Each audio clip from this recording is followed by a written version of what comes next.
Hello दोस्तों, कैसे हैं आप सभी लोग। स्वागत है आपको हमारे यूट्यूब चैनल पे।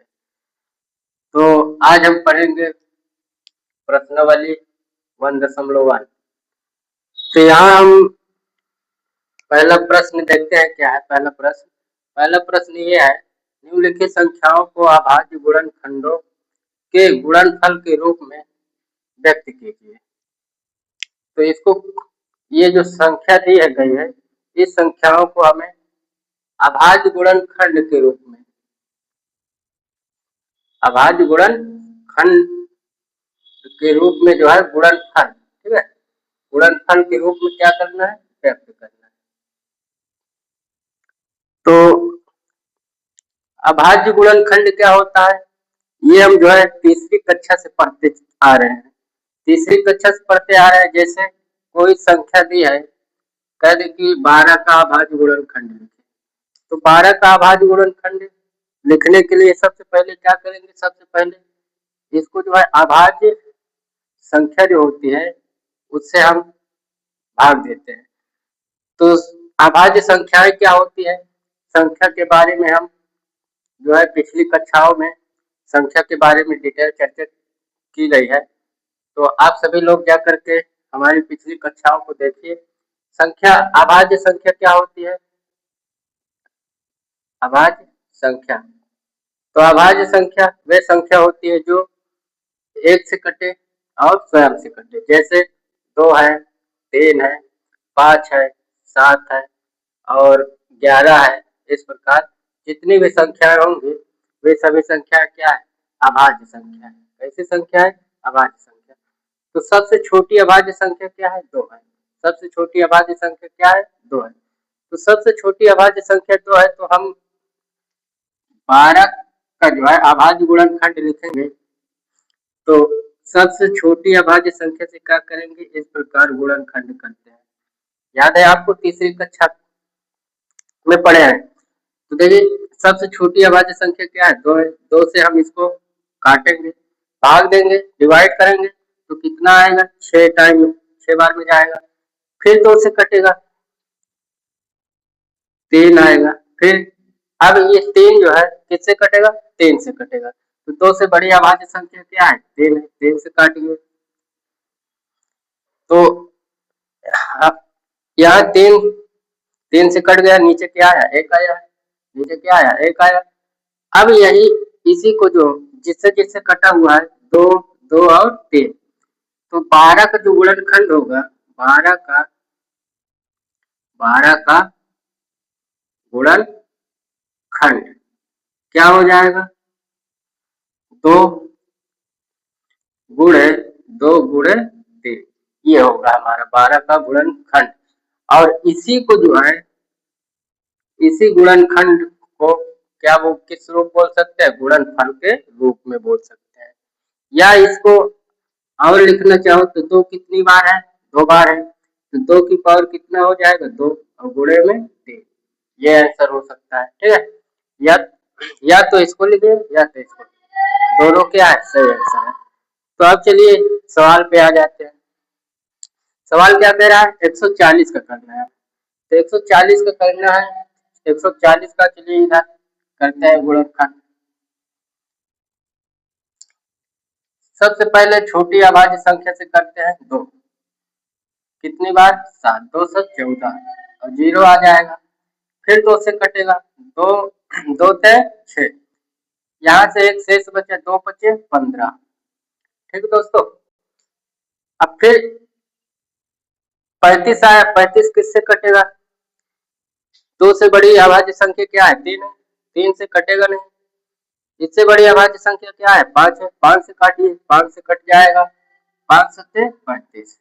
अब 7 आया, 7 से कटेगा ये। तो अब यहाँ देख सकते हैं 140 का 140 का जो अभाज्य गुणनखंड आएगा, 140 का अभाज्य गुणनखंडों गुणनखंड गुणनखंडों के गुणनफल गुणनफल के रूप में कितनी बार आया है? दो बार आया है, 5 और 7।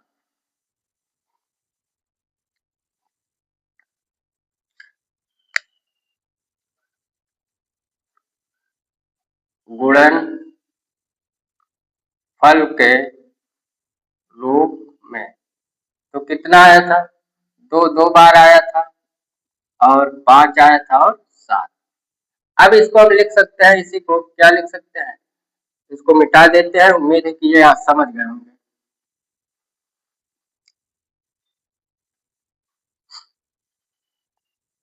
तो चलिए देखते हैं इसको और किस रूप में लिख सकते हैं। कितनी बार आया है? 2 बार आया है। तो 2 को हम लिख सकते हैं 2 की पावर 2 और गुणे में 5 और गुणे में 7। यही हमारा क्या हो जाएगा? उत्तर हो जाएगा। उम्मीद है दोस्तों कि समझ में आ गया होगा। चलिए अब 156 का करते हैं। 156 का करते हैं। तो 156 का करने के लिए 156 कितने से कटेगा? लास्ट नंबर देखिए, सम है। तो सम है तो जाहिर सी बात है कि ये 2 से कटेगी। तो 2 से कटेगी, 2 7 14, एक शेष बचा, उधर गया 16, 2 8 16, 2 से फिर कटेगा, 2 तय 6, 9 दोनों 18। अब ये कितने से कटेगा? कितने से कटेगा? 39 आया, 39 कितने से कटेगा? 3 से कटेगा। काट दीजिए 3 से। 3 एक कम 3, 3 त्रिक का 9। अब 13, 13 से कटेगा। तो इसका कितना आया? अब इसको जो है बार बार नहीं लिखेंगे, ठीक है। इसको जो है अपने फेयर कॉपी में आप स्वयं लिखेंगे। हम यहाँ क्या है डायरेक्ट ये लिख रहे हैं, ठीक है, गुणनखंड गुणनफल के रूप में। तो देखिए कितना आया है? 2 2 3 और 13। 156 को जो है क्या लिख सकते हैं? 2 गुणे 3 गुणे 13, ठीक है। या इसी को हम लिख सकते हैं, दो कितनी बार है? 2 बार। 2 की पावर 2 गुणे 3 गुणे 13। उम्मीद है दोस्तों कि समझ में आ गया होगा। तो अब चलिए हम अगला नंबर चलते हैं। 3825, 3825, 3825 का गुणनखंड करते हैं। 3825, तो इसके लास्ट संख्या क्या है? 5 है। तो 5 है तो या तो 5 से कटेगा, ठीक है, 5 से कटेगा ये, या तो 3 से कटेगा। देख सकते हैं, ठीक है, चेक करते हैं एक बार 3 से कटेगा कि नहीं। 3 एक कम 3, 3 दूनी 6, 2 बचा, 3 से कटेगा, 3 से कटेगा, ठीक है। तो 3, 3 एक कम 3, 3, 3 से कटने के लिए चेक करने का जो नियम है, सभी संख्याओं का योग अगर 3 से विभाजित हो जाते तो वे संख्या क्या है? 3 से विभाजित होगी। तो इसको देखिए, इन सभी संख्या को जोड़िए। 3 और 8 11, 11 2 13, 13 और 5 कितना? 18, 18 जो कि 3 से क्या है? विभाजित है। इसलिए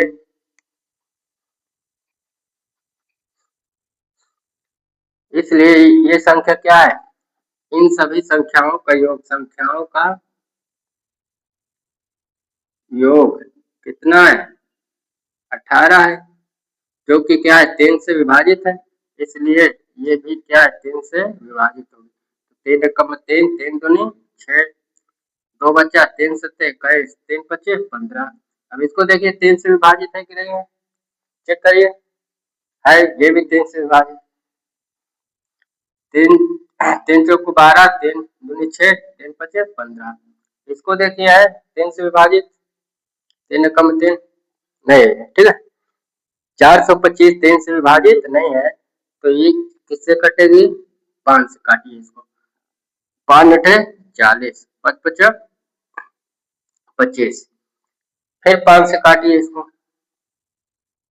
5 एकम में 5, कितना शेष बचा? 3 बचा, 5 सत्ते 35। अब 17 क्या है? 17 किससे कटेगी? 17 जो है स्वयं से कटेगी। 17 किससे कटेगी? स्वयं से कटेगी।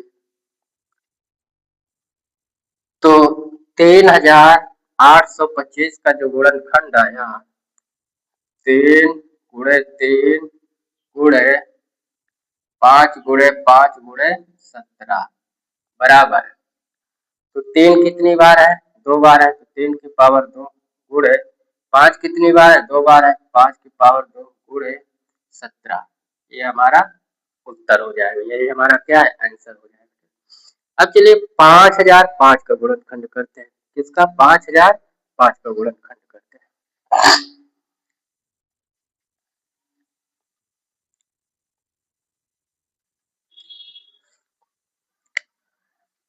5005 कितने से कटेगा ये?